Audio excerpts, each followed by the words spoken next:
کسی کے بھی مذہب کو میں برا کہتا نہیں، لیکن کسی کے بھی مذہب کو میں برا کہتا نہیں، لیکن میرا اسلام اچھا تھا، میرا اسلام اچھا ہے۔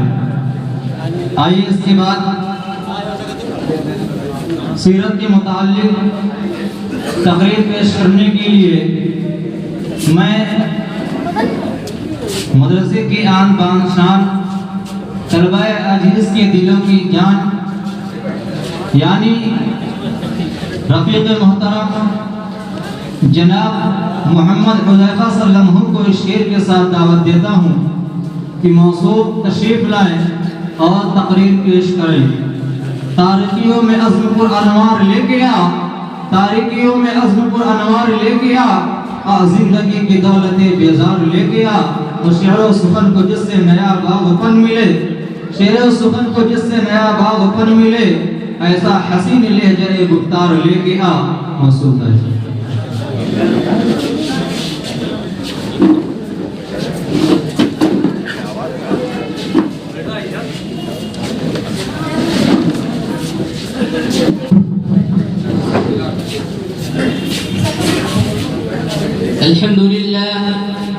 الحمد لله نحمده ونستعينه ونستغفره ونؤمن به ونتوكل عليه ونعوذ بالله من شرور أنفسنا ومن سيئات أعمالنا، من يهده الله فلا مضل له ومن يضلله فلا هادي له، ونشهد أن لا إله إلا الله وحده لا شريك له، ونشهد أن سيدنا ومولانا محمدا عبده ورسوله.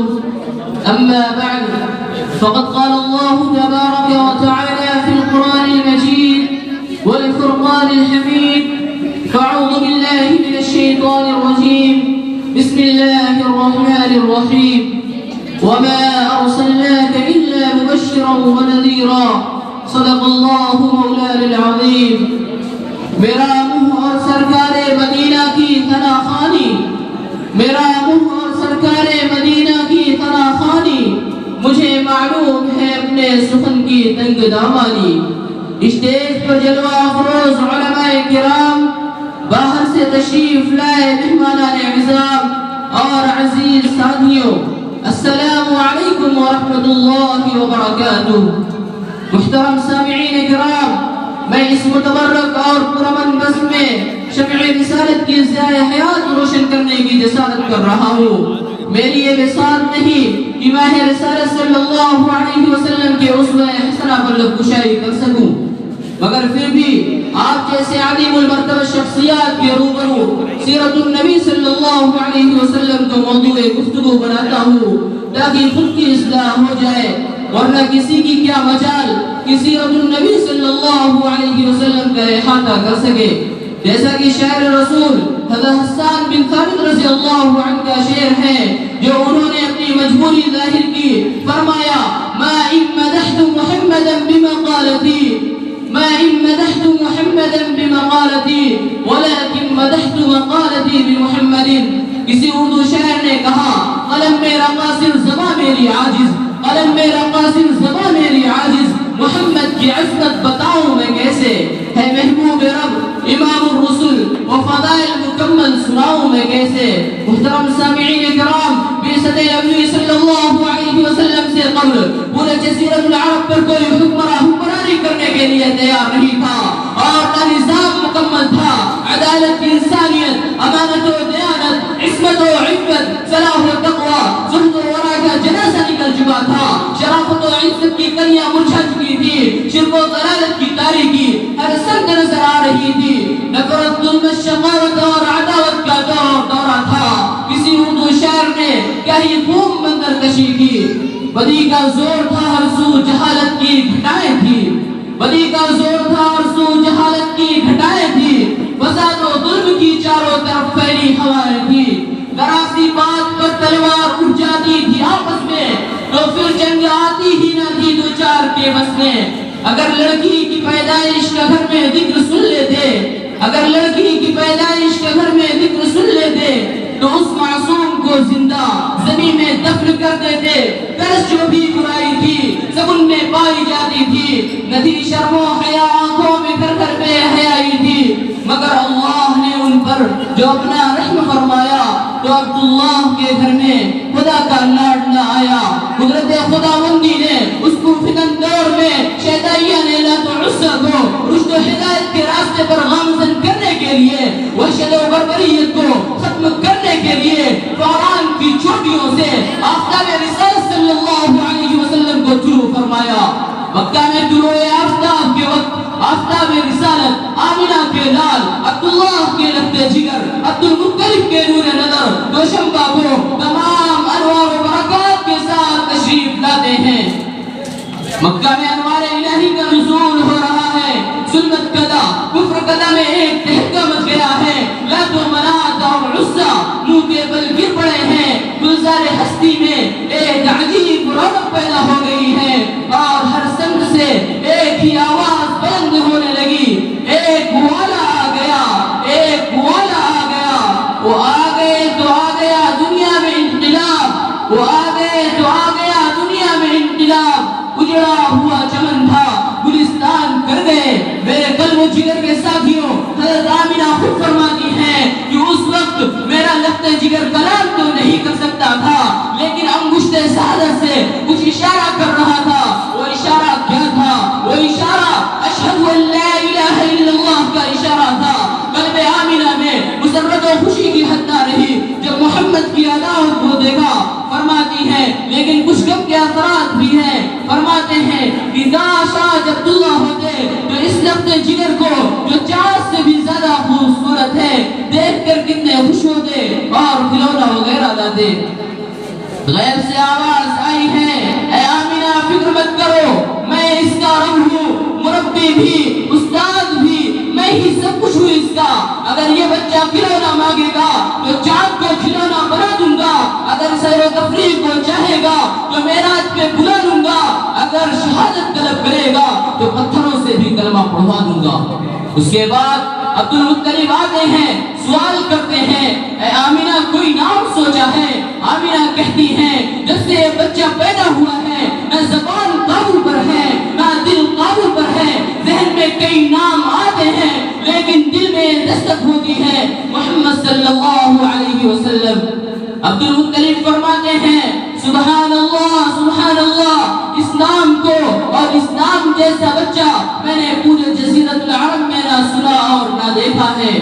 آمینہ کہتی ہیں کہ آپ نے جو نام نہیں سنا ہے, میں کہتی ہوں اس جیسا بچہ پورے جزیرۃ العرب ہی کیا پوری دنیا میں موجود نہ ہوگا. یہ وہ بچہ ہے جس کی تعریف قدرت کائنات کرتا ہے. وَرَفَعْنَا لَكَ ذِكْرَكَ, دنیا عالم میں آپ ہی وہ عظیم الشان انسان ہے جس کی قسمیں قرآن نے کھائی, جس کے چہرے کو وہ ضحیٰ کہا گیا, جس کی زلفوں کو وہ لیل کہا گیا, جس کے سینے کو الم نشرح لک صدرک کہا گیا, جس کی چادر کو یا ایھا المدثر کہا گیا, جس کے کمبل کو یا ایھا المزمل کہا گیا. اور کیا کہنے اس وجود کو جس کو رحمت للعالمین کہا گیا. نگاہ عشق و مستی میں وہی اول وہی آخر, نگاہ عشق و مستی میں وہی اول وہی آخر, وہی فرقان وہی قرآن وہی یاسین وہی طٰہٰ. محترم سامعین کرام, آپ صلی اللہ علیہ وسلم کا نام محمد ہی نہیں تھا بلکہ عنوان بن گیا تھا. آپ کو تمام محاسن کا ایک خوبصورت گلدستہ بنا دیا گیا تھا. آپ صلی اللہ علیہ وسلم کے اندر حضرت آدم علیہ السلام کی صورت, حضرت شیس علیہ السلام کی معرفت, حضرت نوح علیہ السلام کی شجاعت, حضرت ابراہیم علیہ السلام کے اخلاق, حضرت اسماعیل علیہ السلام کی زبان, اسحاق والی رضا, صالح والی فصاحت, لوط والی حکمت, یعقوب والی بشارت اور ایوب والا صبر, عیسیٰ والا زہد تھا. گویا کہ ہمارے نبی تمام انبیاء علیہ السلام کے ایک خوبصورت گلدستہ تھے.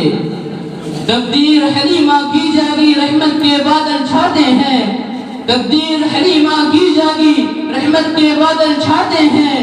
گھر جگمگ جگمگ ہوتا ہے, تشریف محمد لاتے ہیں. حضرت حلیمہ رضی اللہ تعالی عنہ نور صلی اللہ علیہ وسلم کو لے کر اپنی دبلی پتلی سواری پر سوار ہوتی ہیں. اور اس دبلی پتلی اور کمزور سواری کو محمد بن عبداللہ کی برکت سے وہ قوت و طاقت حاصل ہوتی ہے کہ وہ قافلہ کی سواریوں سے آگے نکل جاتی ہے. قافلہ والے حیرت زدہ ہوتے ہیں کہ حضرت حلیمہ رضی اللہ تعالی عنہا کی دبلی پتلی سواری کو اتنی طاقت کہاں سے مل گئی. اس کے بعد حضرت حلیمہ رضی اللہ تعالی عنہا جو اپنے گھر پہنچتی ہیں تو ان کا گھر انوار و برکات سے پر تھا. کسی شاعر نے حلیمہ کی شان میں شعر کہا: محمد کی کہلائی مادر حلیمہ، محمد کی کہلائی مادر حلیمہ، تیری شان اللہ اکبر حلیمہ. تیری بکریوں کو وہ پانی پلائے، تیری بکریوں کو وہ پانی پلائے جو ہے ساقی آب کوثر حلیمہ. برادران اسلام، آپ صلی اللہ علیہ وسلم کے شباب کا دور بھی عجیب ہے. محسن انسانیت صلی اللہ علیہ وسلم اپنے چچا کے ہمراہ شام کا سفر فرمایا. تجارت کی غرض سے راستے میں ایک راہب نے آپ صلی اللہ علیہ وسلم کو دیکھا اور تورات کی تمام علامات پر غور کیا تو کہا: اے ابو طالب، اس بچے کو یہیں سے واپس لے کر جاؤ، اس سے آگے مت لے کر جاؤ، کیونکہ میں نے تورات میں جو علامتیں پڑھی ہیں وہ سب اس بچے کے اندر موجود ہیں. شاید یہ آخر الزمان محمد عربی صلی اللہ علیہ وسلم ہیں جو آخری نبی ہیں. اس کے بعد ابو طالب وہیں سے واپس ہو جاتے ہیں اور اس سفر میں ابو طالب کو بہت نفع ہوتا ہے. محترم سامعین کرام، آپ صلی اللہ علیہ وسلم جس طرح اخلاقاً و کردار خوبصورت تھے، اس سے بھی زیادہ حسن و جمال کے اعتبار سے خوبصورت تھے. حضرت عائشہ صدیقہ رضی اللہ تعالی عنہا فرماتی ہے کہ مصر کی عورتوں نے حضرت یوسف علیہ السلام کو دیکھا تو انگلیاں کاٹی. خدا کی قسم، اگر وہ محبوب کبریا سرکار دو عالم صلی اللہ علیہ وسلم کو دیکھ لیتی تو اپنا کلیجہ کاٹ دیتی. اگر میں حسن صفاتی اور جمال و کمال ذاتی کو بیان کرنے کی کوشش کرتا ہوں تو مجھے شیخ سعدی کا وہ شعر یاد آتا ہے: بلغ العلا بکمالہ، کشف الدجا بجمالہ، حسنت جمیع خصالہ، صلو علیہ وآلہ. اس کے بعد کوئی سیرت نگار، کوئی ادیب، کوئی خطیب کیسے جرأت کر سکتا ہے کہ اس عنوان پر بحث کی جائے؟ جتنے بھی ادیب آئے، جتنے بھی خطیب آئے، جتنے بھی سیرت نگار آئے، سب نے محسن انسانیت صلی اللہ علیہ وسلم پر اپنی وسعت کے مطابق کوشش کی، لیکن آخر میں یہ کہنے پر مجبور اور عاجز ہو گئے: لا يمكن الثناء كما كان حقه، لا يمكن الثناء كما كان حقه بعد الهدى بزرقته قصة مختصر. اللہ تبارک و تعالی ہم سب کو سیرت طیبہ کو نمونہ بنانے کی توفیق عطا فرمائے. آمین. وآخر دعوانا الحمد للہ رب العالمین. السلام علیکم ورحمۃ اللہ وبرکاتہ.